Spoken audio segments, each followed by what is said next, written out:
temps, mais il y a mis ce temps-là, 6000 ans, parce qu'il nous est enseigné qu'un jour au ciel correspond à 1000 ans sur terre.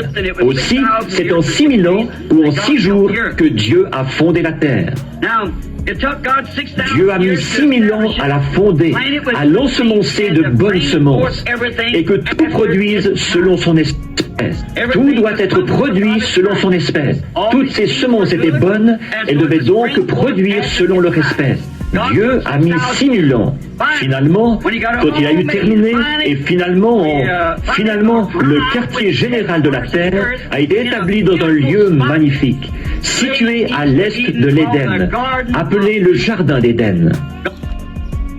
Que dis-tu à quelqu'un qui sait exactement quoi faire mais n'arrive pas à le faire? Dieu a établi le quartier général du monde dans le Jardin d'Éden, en Égypte. C'est à l'extrémité est du jardin que se trouvait le quartier général. Et comme maître des lieux, il a désigné son fils et l'épouse de son fils pour gouverner tout ça. C'est exact, c'est ce que Dieu a fait. Il leur a confié la direction entière. Il pouvait parler au vent et ceux-ci cessaient de souffler. Il parlait à tel arbre et il se déplaçait d'ici à là. Le lion et le loup paissaient ensemble et l'agneau se couchait avec eux. Le mal n'existait pas. C'était la paix parfaite, l'harmonie parfaite. Tout était parfait. Et quand Dieu avait la haute main sur la terre, et remarquez, il avait vu à ce que son monde, il avait vu à ce que tout y fonctionne bien. Il avait vu à ce que tout progresse bien. Tous se nourrissaient de végétaux. Rien n'allait mourir, rien n'allait se gâter, rien n'allait se perdre. Rien, c'était tout simplement parfait. Et à la tête de tout ça, il a placé ses enfants bien-aimés, son fils et sa fille, un mari et sa femme, pour diriger. Dieu était tellement satisfait et il s'est reposé de toutes ses œuvres le 7e jour. Et il a sanctifié ce 7e jour, en a fait son sabbat. En effet, Dieu a contemplé l'ensemble, après avoir mis 6000 ans à modeler et à préparer, à créer tout ça. Il a dressé les montagnes et, par les volcans, il a projeté les montagnes vers le ciel. Et toutes ces choses qui ont été produites au cours des éruptions. Il l'a fait sécher et tout était tel qu'il l'avait disposé. Et c'était un endroit magnifique. Il n'y avait rien de comparable à ces glorieux paradis de Dieu et les dinosaures gigantesques et tout ce qui s'y mouvait. Tous les grands animaux, ils étaient inoffensifs, ils étaient doux comme un chaton, ils étaient exempts de tout, pas de maladie, pas de peine, pas un seul germe porteur de maladie sur terre. Oh, quel endroit! Les grands oiseaux volaient d'arbre en arbre. Adam les appelait par leur nom. Ils venaient se poser sur son épaule et lui roucouler à l'oreille. Et, oh, quel endroit merveilleux Dieu avait là! Ensuite, il a produit un des attributs qui provenaient de son propre corps. Dieu a des attributs dans son corps. Par exemple, vous êtes un attribut de votre Père. Et si vous remarquez, vous étiez dans le grand-père du grand-père de votre grand-père. Mais là, disons, nous allons nous en tenir à, disons, vous et votre père. Bon, vous n'aviez connaissance de rien quand vous étiez dans votre père. Le germe de vie provient du mâle. Le mâle a la cellule de sang. La femme a le l'ovule. Donc, et c'est la cellule de sang qui renferme la vie. Et alors, quand vous étiez dans votre père, en fait, vous n'en saviez rien. Mais n'empêche que la science et la parole de Dieu prouvent que vous étiez dans votre père. Seulement, vous n'en saviez rien. Mais votre père, là, il désirait ardemment vous connaître. Et grâce à son union intime avec votre mère, alors il était donné à votre père de vous connaître. Maintenant, vous êtes l'attribut de votre père. Vous lui ressemblez, et certaines parties de votre corps ressemblent à votre Père. Or, il en était de même pour Dieu au commencement. Chaque fils de Dieu et chaque fille de Dieu était en Dieu au commencement. Vous ne vous en souvenez pas dans ce moment, mais vous y étiez. Il le savait. Et il voulait que vous existiez sous une forme qui lui permettrait de prendre contact avec vous, de parler avec vous et de vous aimer, de vous serrer la main. Ne voudriez-vous pas que votre propre fils, n'est-ce pas un grand jour quand votre fils rentre à la maison et s'assied à table? Quand il revient du champ de bataille ou quelque chose, couvert de cicatrices? Vous allez préparer le dîner, vous allez tuer le veau gras ou quoi encore, et vous mettre en frais pour lui. C'est votre propre chair et votre propre sang. Et il était en vous. À ce moment-là, vous ne le connaissiez pas, mais vous saviez qu'il était là. De même, Dieu savait que nous nous retrouverions ici. Mais ce qu'il a fait, il nous a placés dans une chair pour qu'un contact puisse être établi. Afin que lui puisse établir le contact, il est devenu l'un de nous. Quand il est devenu Jésus-Christ, le Fils de Dieu lui-même, la plénitude de la manifestation de Dieu. Donc, c'était ça le dessein de Dieu, d'exprimer ses attributs dans la communion fraternelle. Quand j'étais dans mon Père, je n'en savais rien. Mais quand je suis devenu son Fils et que je suis né de lui, j'étais un attribut, une partie de mon Père. Et vous êtes une partie de votre Père. Et à titre d'enfant de Dieu, nous sommes une partie de l'attribut de Dieu qui était en lui, qui a été fait chair comme lui a été fait chair, pour que nous puissions être en communion les uns avec les autres, comme une famille de Dieu sur la terre. Et c'était ça le dessein de Dieu au commencement. Oui, monsieur, c'est ça que Dieu voulait au commencement. Il avait la haute main sur tout. Il a placé l'homme dans le jardin d'Éden et lui a donné le libre arbitre. Il a dit, « Mon fils, c'est à toi. Quel endroit magnifique !» Dieu était tellement satisfait, là, qu'il est allé se reposer de toutes ses œuvres. Aucun arbre ne produisait les épines ou des chardons. Aucune baie ne poussait sur un arbuste épineux.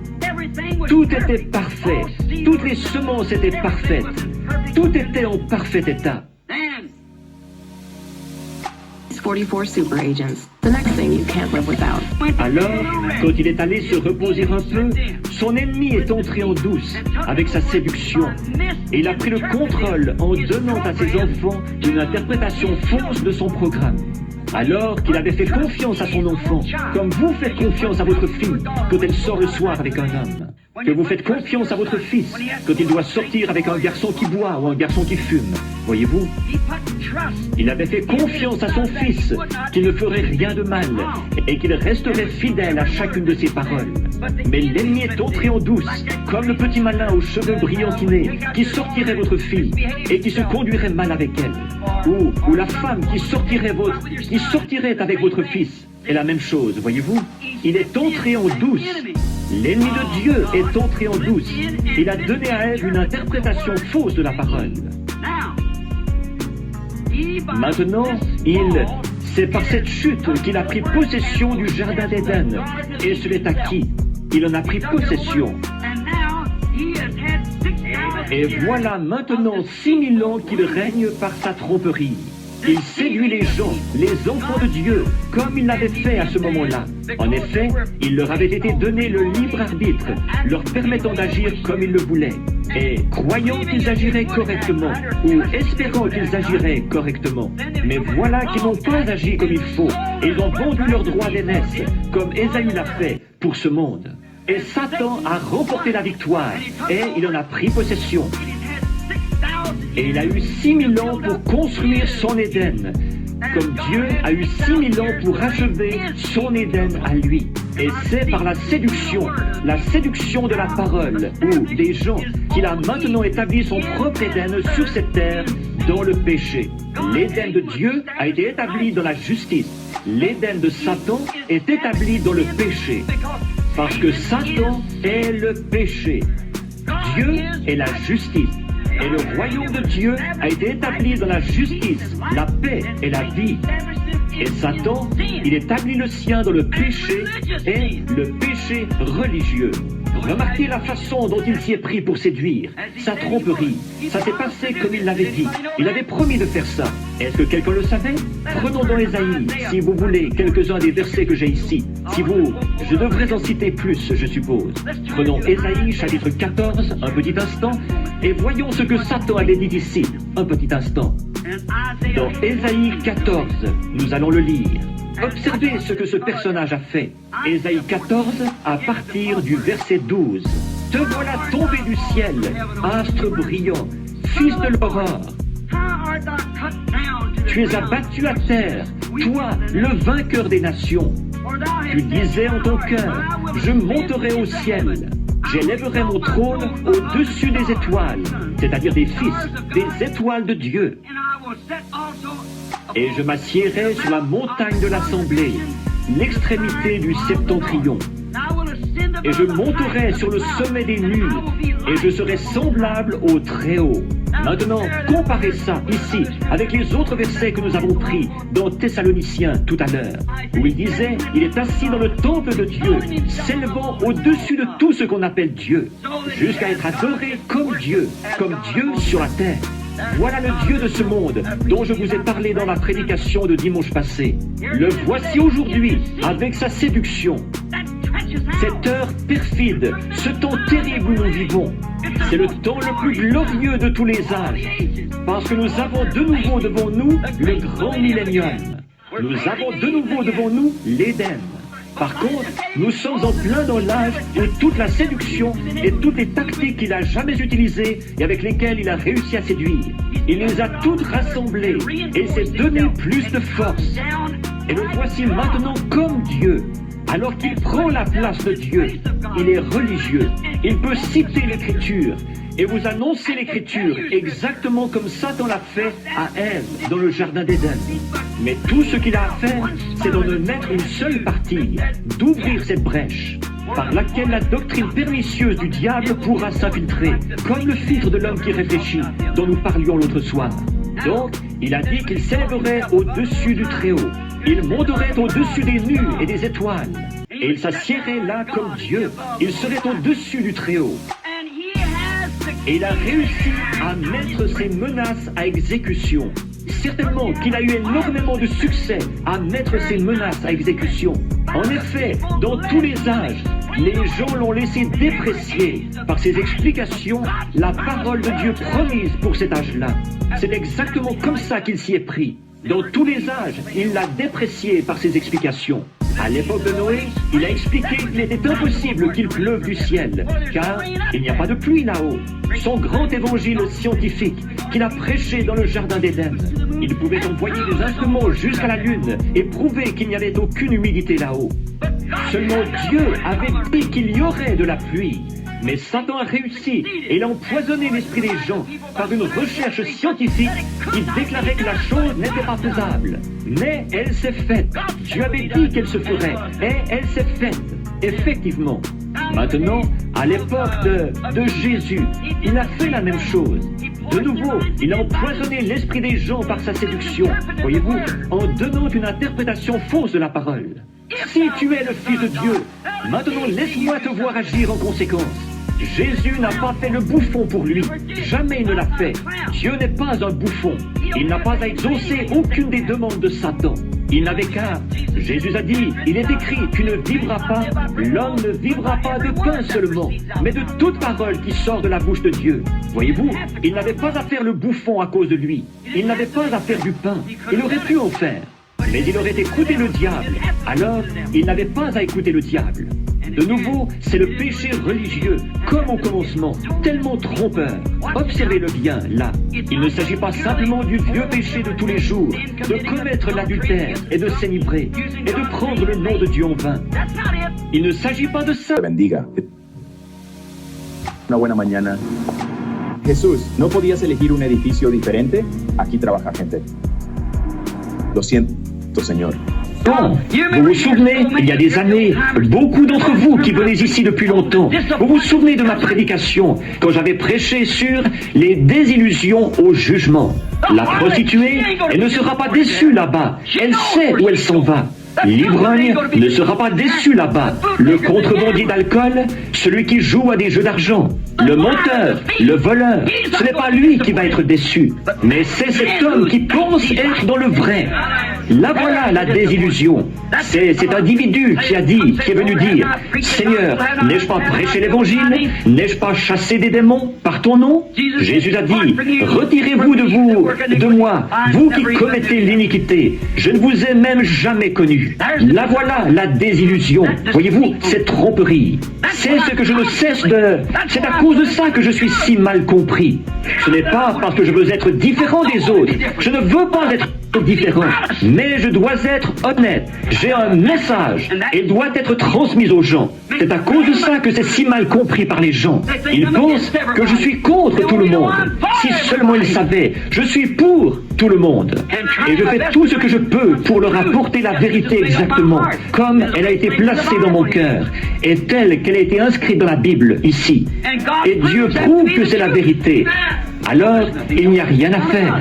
Alors, ou bien il la regarde en face, ou bien non.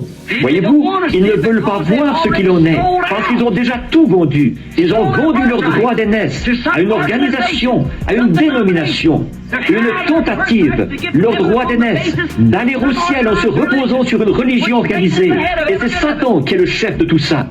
Dieu n'a jamais eu de religion organisée. Jamais. Et ils vendent tout pour ça. Alors un groupe d'hommes, ils interprètent la parole et déclarent qu'elle veut dire ceci et qu'elle veut dire cela. Dieu n'a pas besoin d'interprète. Il s'occupe lui-même de l'interpréter.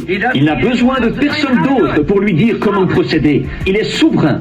Il a dit de quelle façon il procéderait. Et c'est comme ça. Il doit tenir sa parole. Voici les signes qui accompagneront ceux qui auront cru. C'est exactement ce qu'il voulait dire. Tout ce qu'il a annoncé comme devant se produire, il a annoncé ce qu'il arriverait en ces derniers jours. Il allait faire certaines choses. Et il les a fait. Il n'a pas à demander à qui que ce soit si c'est le moment ou pas. Il sait quel est le moment et quel est le plan. Maintenant, Satan, ce trompeur, tel qu'annoncé dans Matthieu 24, avec tant de séduction. Maintenant, nous voyons que par ses programmes évangéliques, la connaissance, une meilleure instruction, une éthique supérieure, la civilisation et tout, il a ensorcelé les gens qui veulent servir Dieu au point qu'ils croient à son mensonge. Ève ne voulait pas faire ça, mais il lui a montré qu'elle y trouverait plus de sagesse. Elle ne savait pas, elle voulait savoir. Elle ne comprenait pas, mais elle voulait comprendre. Et Dieu lui avait dit de ne pas chercher à comprendre. Comment pourrais-je comprendre aucune de ces choses? Je ne peux pas les comprendre. Je les crois. Je n'ai pas besoin de les comprendre. Dieu, c'est la foi et non la compréhension. Nous croyons ce qu'il a dit. C'est tout. Maintenant, comparez l'Éden de Dieu avec celui de Satan maintenant. Après ces 6000 ans où il a perverti l'interprétation véritable de la parole de Dieu promise pour l'âge. Maintenant, faisons la comparaison et voyons où nous en sommes. Par exemple, ce qu'il a fait à l'Église à l'époque de Christ, de Jésus. Il a essayé d'empêcher les loyaux fils de Dieu de connaître la vérité. Ça, c'est à Dieu. Dieu a placé ses fils ici, ses attributs, pour qu'ils soient en communion avec lui, en écoutant sa parole à lui. Qu'est-ce qui se passerait si votre père vous disait que vous soyez un fils loyal de votre père et qu'il vous dise « Mon fils, ne va pas te baigner dans cette eau parce qu'il y a des alligators dans cette eau » et qu'un individu se présente après et vous dise « Sûrement qu'une belle eau comme celle-là, il n'y a pas d'alligator là-dedans ». Maintenant, qui allez-vous écouter? Si vous êtes un vrai fils, vous allez écouter votre papa. Et pour un vrai fils ou une vraie fille de Dieu, c'est la parole de Dieu qui passe avant tout. Peu importe ce que n'importe qui d'autre peut en dire. Pour eux, c'est la parole de Dieu qui passe avant tout. Il y a du poison dans la coupe et ils le croient. C'est par la foi en toute sa parole. Ces semences qu'a été produit un Éden de sainteté, d'amour et de vie éternelle. C'est ce que l'Éden de Dieu a produit, la sainteté. Ce qui a été produit, c'est un Éden de sainteté, d'amour, de compréhension, de perfection et de vie éternelle.